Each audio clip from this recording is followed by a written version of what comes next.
Ya está en el aire Juan Manuel Cao. A fondo. Muy bien, el precio de la gasolina marcó otro récord aquí en la Florida, subiendo a $4.40. El año pasado, por ejemplo, en estas mismas fechas, el galón costaba solo $2.89. Y de acuerdo con la AAA, hoy el barril de petróleo cerró, depende, ¿no?, de qué indicador busques, pero más o menos entre los 105, los 107 dólares. Se acerca el Memorial Day, se acerca también el verano en general. ¿Qué es lo que podemos esperar? Pues hemos hecho contacto con un experto que es Jorge Piñón, experto en petróleo, director del programa de energía para América Latina y el Caribe de la Universidad de Austin, Texas. Precisamente desde Austin, Texas, está con nosotros en contacto directo. Muchísimas gracias, profesor, por estar aquí tratando de entender esta extraña ecuación. ¿Cómo está? Muy bien, gracias por tenerme en tu programa. Muy bien, antes de empezar en el análisis total, usted nos ha dado previamente un dato sobre dos cargueros norteamericanos que van hacia Europa. Y a mí, como desconocedor, no me parecía nada extraño en medio de la guerra, de todo lo que está pasando, pero al parecer tiene un impacto y una importancia. ¿Cuál es? No, yo siempre he estado opuesto a que el petróleo crudo que tenemos en nuestras reservas estratégicas aquí en los Estados Unidos son 700 millones de barriles. Solamente se deben de usar para una emergencia nacional en caso de un ataque terrorista, en caso de un huracán. Es decir, es petróleo nuestro que tenemos almacenado para nuestro uso en caso de una emergencia nacional. Pues bueno, pues dos tanqueros supertanqueros han salido de los Estados Unidos cargados con petróleo de las reservas estratégicas de los Estados Unidos vía Europa, uno a Italia y el otro a Holanda. Vamos a averiguar mañana a primera hora quiénes son los compradores y cómo se vendió, o a qué precio se vendieron ese petróleo crudo. Pero esto es una noticia para mí alarmante porque una vez más te demuestra que las reservas estratégicas tienen un alto valor para nosotros. Sí, quizás van a suministrar a Europa ahora en caso de que Rusia o en caso de que Europa cierre el grifo con Rusia y eso puede ayudar. Pero Juan Manuel, una vez más, las reservas estratégicas deben de ser para nosotros aquí en los Estados Unidos, no para suministrar a Europa en un caso como este. ¿No se globaliza la estrategia también? Se globaliza la estrategia, pero esa es una de las cosas, hasta cierto punto se puede globalizar la estrategia. Llega el momento en que tú te tienes que atrincherar como país para defender tus intereses. Sí, Europa es importante para nosotros, sí, de una forma u otra vamos a ayudar en los precios del petróleo, pero por favor, hazlo con la producción nacional de petróleo crudo, no lo hagas a través del gobierno federal en estas reservas estratégicas. Por cierto, la administración también anunció recientemente que ahora en el otoño está dispuesta a comprar 60 millones de barriles para reemplazar parte de estas ventas.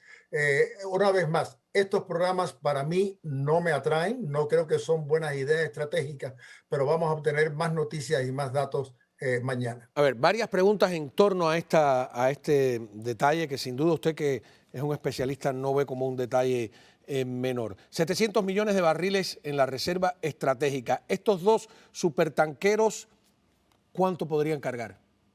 Más de 1 millón, entre 1 millón y 2 millones de barriles. Así que vamos a decir que son 2 millones de barriles. Ya nos están averiguando a ver el nombre de los tanqueros y podemos ver las toneladas que tienen. Así que para mañana tenemos esta información. Pero nosotros pensamos que es entre 1 millón y 2 millones de barriles. Y el temor es que podrían ser no los últimos, sino los primeros. Ese es el temor. Es decir, una vez más, Juan Manuel, este es petróleo para nosotros aquí en los Estados Unidos usar en caso de una emergencia nacional.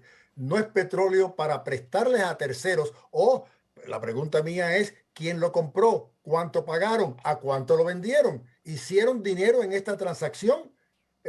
¿O es un subsidio, no?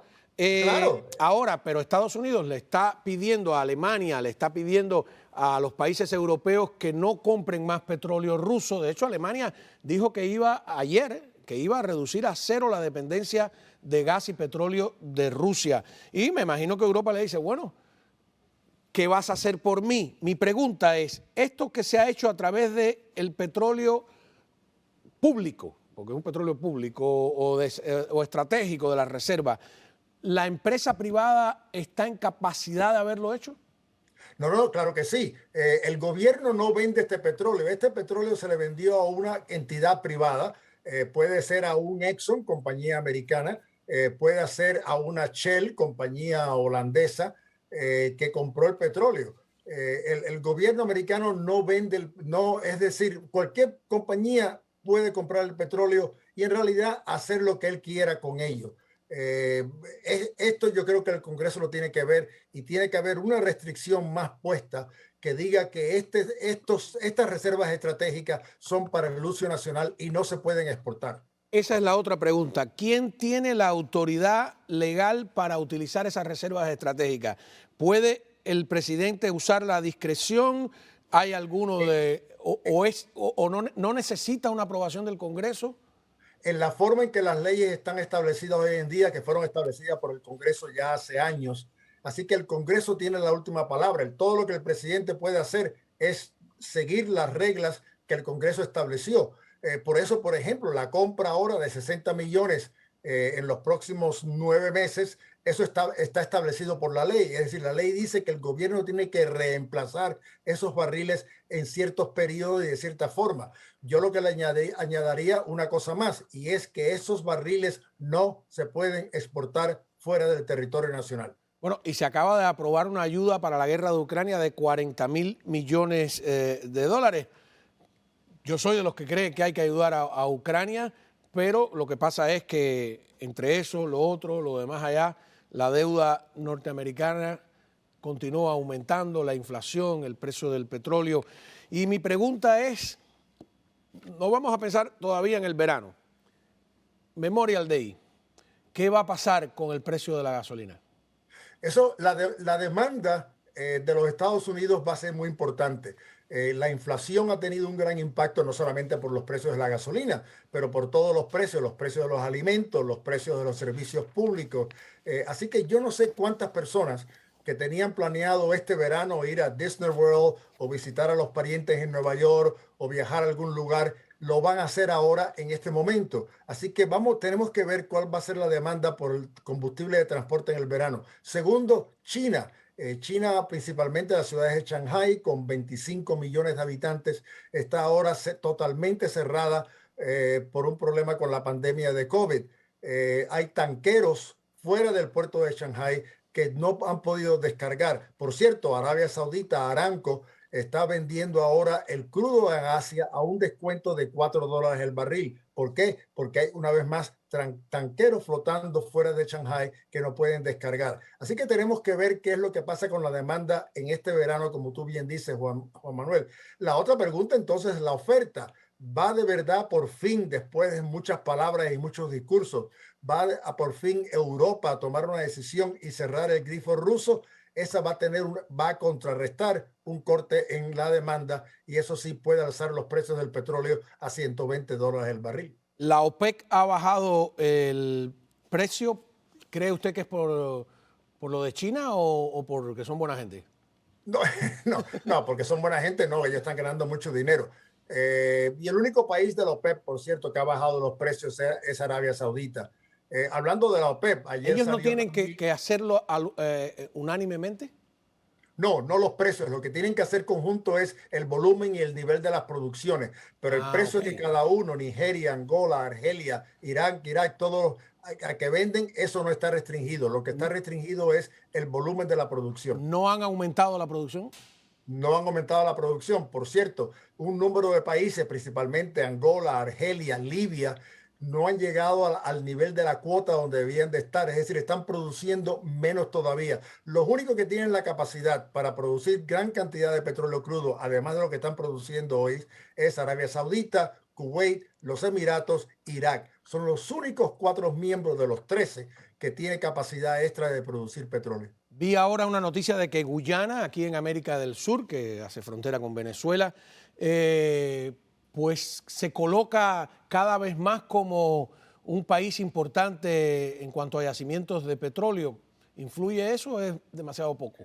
No, eso es buena noticia una vez más para nuestra región. Exxon descubrió unos yacimientos en aguas profundas de Guyana que tienen reservas, se dice, de 15.000 millones de barriles. Vamos a ver a Guyana dentro de pronto. Yo creo superando el millón barril diario de producción. El problema mío ahí es la geopolítica de ese pequeño país. Tú Claro. te acuerdas, en los años 60 tenía un gobierno socialista que se decía que iba a ser la segunda Cuba de América Latina. Son nada más que 700.000 habitantes de ese pequeño país que ahora le va a entrar una cantidad de dinero o ingresos que van a ser increíbles. Así que la estabilidad política y económica de ese pequeño país suramericano va a ser muy importante para la región. Y una nefasta convivencia con la Venezuela de Chávez y Maduro, ¿no? Y recuerda que tienen también problemas con sus fronteras marítimas, es Claro. decir, Venezuela dice que parte de la frontera marítima o parte de las aguas profundas donde ese petróleo fue descubierto, que en realidad le pertenece a ellos. Ese es un tema que Venezuela por ahora no ha entrado, pero siempre han dicho que parte de lo que es la Guyana Occidental, eso es parte de Venezuela. Claro. Y por último, todos estamos preocupados siguiendo de cerca el precio de la gasolina, pero ¿y qué pasa con los automóviles que funcionan con petróleo? No, el problema mío, el problema nuestro aquí en la universidad, unos estudios que estamos haciendo, es el diésel. El diésel, que como tú sabes es el 25% del total de los combustibles que se venden aquí en este país, principalmente a lo que es el transporte comercial, está ya a 5.50 y puede ser que llegue a los $6. Eso nos impacta el bolsillo. Siempre pensamos en la gasolina que nos impacta personalmente, pero el diésel nos impacta porque es el transporte de las mercancías, el transporte de los alimentos. Así que la situación del diésel la tenemos que vigilar porque si continúa a estos niveles... ¿Por qué se invirtió en unos años que antes el diésel, nosotros decíamos también el petróleo, ¿no? Que no lo es exactamente, costaba menos que la gasolina y eso de repente dio la vuelta? ¿Por qué? Hay tres razones. Primero, los impuestos federales en la gasolina son 18 centavos y son 24 centavos en el diésel. También en los años, hace 15 años, los niveles de azufre por ley en el diésel tuvieron que bajar a 15 ppm, partículas por millón, y las refinerías tuvieron que invertir grandes cantidades de dinero para producir eso, lo que se llama ultra low sulfur diesel, que es un diésel con un bajo contenido de azufre.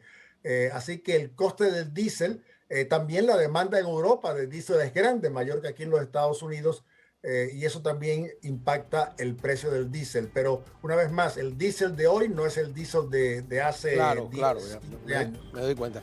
Bueno, tendremos que hacer otro programa porque yo veo en YouTube que hay mucha gente que dice mi carro funciona con agua. Que usted me diga a ver, yo los veo que lo encienden, ¿no? Si eso es cierto o no, para anotarnos al H2O como alternativa. Muchísimas gracias. De verdad, Jorge Piñón es experto en petróleo, es director del programa de energía para América Latina y el Caribe de la Universidad de Austin, Texas.